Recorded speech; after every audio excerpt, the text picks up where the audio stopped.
Alô pessoal, mais uma vez aqui com você, com muito prazer, com muita alegria, fala Valdeir Carvalho. É sempre muito bom nós estarmos juntos pelas nossas redes sociais e também pela nossa rede União. Bom, é isso aí. Agora vamos finalizar o assunto, vamos falar sobre política e eu quero dizer o seguinte a vocês, nós não estamos aqui atacando nem A nem B, não é a nossa intenção. A nossa intenção é a gente refletir, precisamos refletir, ver como nós estamos, né? Qual é a nossa importância, mas as nossas condições de vida, não é ficar pensando em político. Eles estão lá para servir, são servidores, não podem fazer daquilo lá um meio de vida, gente, uma profissão, como eles fizeram daquilo de lá, uma profissão, pô. Isso não pode, eles são servidores. Mas só que, né, ao invés de eles servirem, eles estão se servindo. Então é isso que tem que estar muito claro. E nessa que eles estão se servindo, como que nós estamos nisso aí tudo? Como é que está seu bairro, como é que está o seu estado, como é que você está fazendo para se deslocar, se você está com emprego, se você não está com emprego, se você está tendo que viver de forma subdesenvolvida, como é que estão os serviços básicos, coletas de lixo, transporte, tudo isso você tem que estar vendo, educação, né? Você tem que estar discutindo esses temas. Segurança, como é que você está, entendeu? E eles estão bem, eles estão todos seguros, estão todos de boa. É uma das coisas que nós temos que pensar é que na pandemia, enquanto o povo sofreu várias situações, tiveram que ter até auxílios e passar situações vexatórias, vergonhosas, ficarem muito tempo em filas de banco, de caixa econômica para pegar R$ 600, eles não tiveram problema nenhum. Você viu algum político falar que estava passando fome, que estava na pandemia? Não. Você viu algum político chegar e falar que, por exemplo, ele reclamar de que ele não estava recebendo atraso de salário? Não, tudo normalmente. Enquanto eles receberam algum auxílio, continuaram recebendo os auxílios deles, mas tiveram problema? Não. E você? E você, como é que ficou? Entendeu? Então tudo isso nós temos que discutir, pô. Nós temos que ver a sociedade em si. Nós precisamos mudar essa mentalidade. Então, fazer com que os requisitos básicos aí da Constituição sejam cumpridos. Segurança, educação, moradia, tudo isso daí são direitos. Nós não estamos recebendo benefícios, são direitos conquistados, né? O salário mínimo tem que atender às exigências? Tem que atender. Ah, mas não está atendendo, tem que atender. Está lá na Constituição. Então são por isso que essas coisas que nós temos que brigar, né? Conversar. Então esse é o nosso objetivo.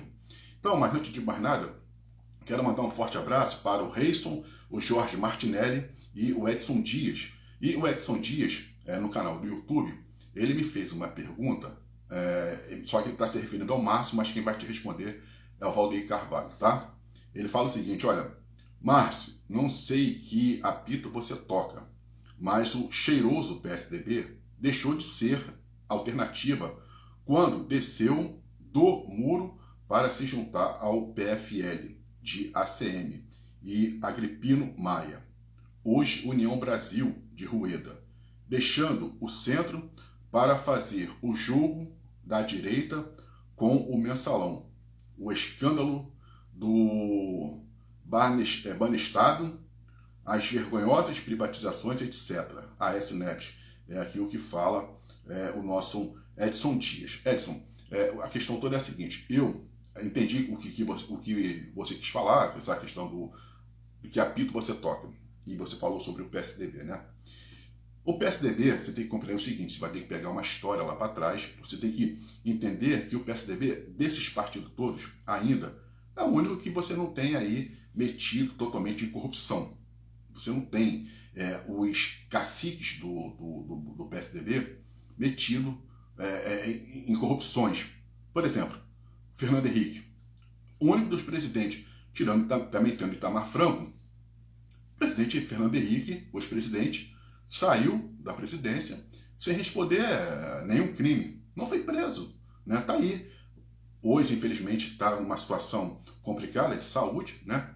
Mas quando ele saiu e o PSDB deixou um patrimônio para o país, que é o Plano Real, porque isso foi feito lá no governo do PSDB, de Itamar Franco, Fernando Henrique, a elaboração do projeto e depois dando continuidade com o Fernando Henrique, mas você não tem corrupções, nada que você possa chegar e falar, gente, o PSDB é um partido, é um antro da corrupção. Pelo contrário, tivemos nomes como o próprio Geraldo Alckmin, que saiu tranquilo do PSDB, José Serra também está com o nome dele tranquilo, Mário Covas, né? O prefeito agora atual de São Paulo também, né, que tá, veio do PSDB, porque acho que ele é do PSDB sim, porque ele estava com aquele prefeito que infelizmente faleceu. Mas o que acontece? O Bruno Covas, né? E o que acontece? Mas você não tem, por parte nem da morte do Bruno, nem de nada, denúncia de corrupção. É um partido que realmente se mantém ético. Tivemos grande cacique, o próprio Ciro Gomes. Ele não deixou de ser alternativas por causa disso. Ele deixou de ser alternativa quando ele mesmo se apequenou.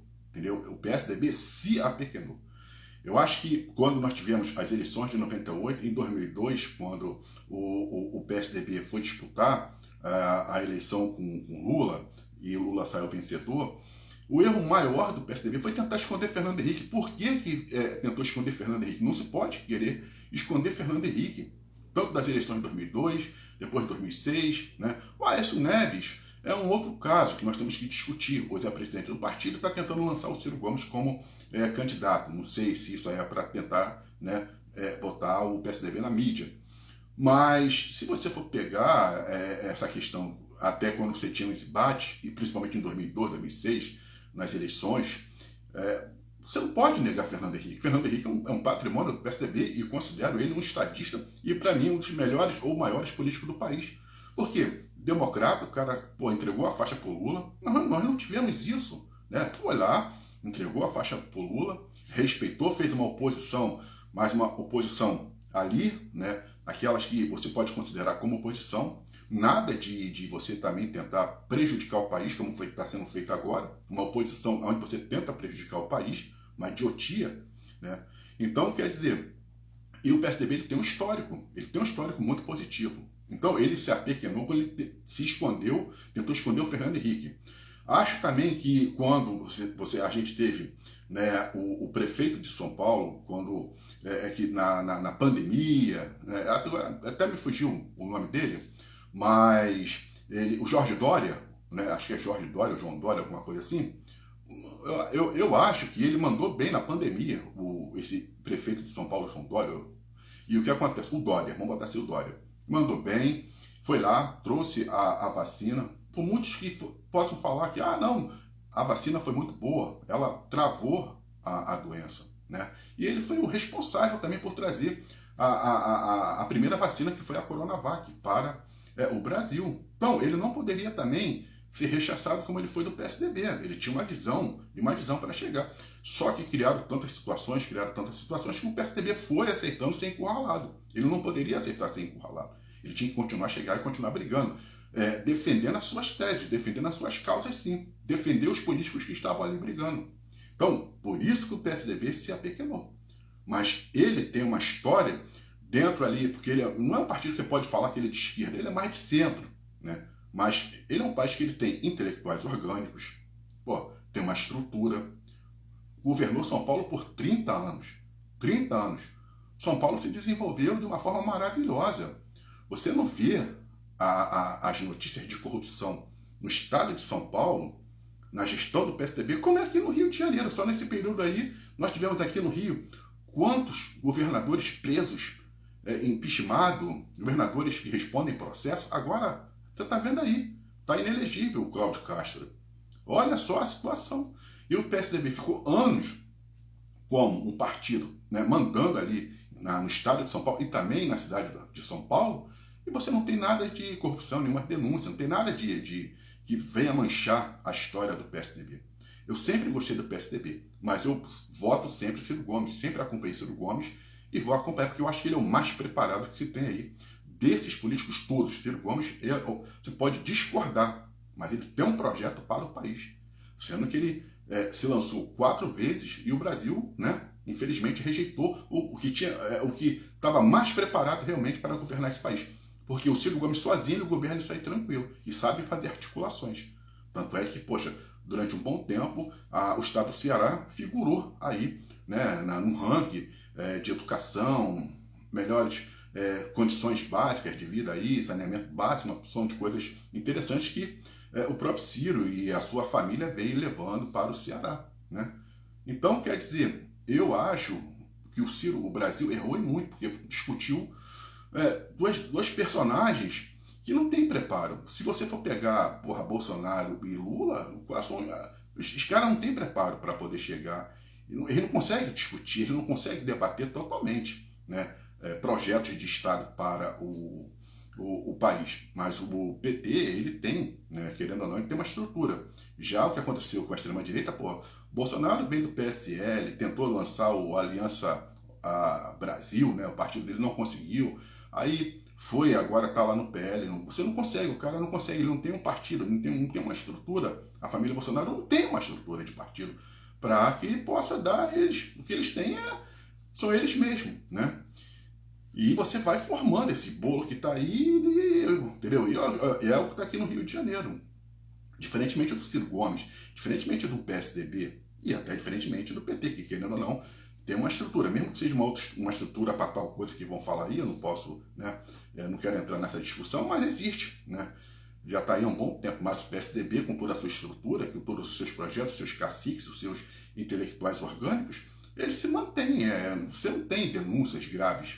Então, eu acho que se o Ciro Gomes, né, eu penso, se ele vier, ou se realmente o PSDB tiver um candidato próprio para presidente, é uma boa alternativa contra isso que está aí, pô. Nós temos que discutir o que está aí, o que está querendo voltar também. Vamos, porra, para o retrocesso novamente, né? E o lado de lá, da extrema-direita, vai favorecer muito os empresários. Esse daí é um grande projeto que eles querem favorecer muito os empresários e tirar os direitos dos trabalhadores, da população. Em algumas situações deve-se até mexer, mas tem que se pensar, porque eles não perdem os direitos deles. Eu acho que eles, por exemplo, para eles mexerem no direito da população, também tem que tirar os direitos deles. Eles não mexem, entendeu? Então por que vai mexer no nosso?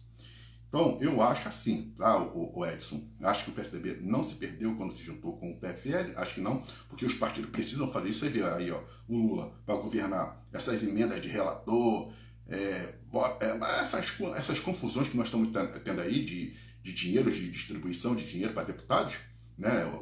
E você fala, gente, e ninguém faz nada, mas ele tem que chegar e negociar, porque ele não tem a base dele formada para chegar e fazer o seu projeto. Então ele está tendo que chegar e fazer algumas coisas que não deveria, né? Isso tudo aí deveria ser essa emenda do relator, esses projetos secretos, essas emendas aí parlamentares, tudo isso tinha que acabar, entendeu? Mas, infelizmente, alguns partidos fazem isso. Mas o PSDB, na verdade, o que eu acho que ele se apequenou foi quando ele chegou e tentou esconder o Fernando Henrique. Não tem que esconder Fernando Henrique. Tem que se falar do Fernando Henrique como um dos maiores estatistas que o Brasil já teve, um dos maiores políticos. Porra. O cara saiu, é o único que não está respondendo processo, não foi preso nem nada. Tem que bater palma para um cara desse, um cara democrata que foi lá e ainda entregou a faixa na época para o seu maior rival. Então, acredito que se o PSDB vier como alternativa, vai ser uma boa alternativa para 2026. Eu sou o Rodrigo Carvalho, um forte abraço e até uma próxima.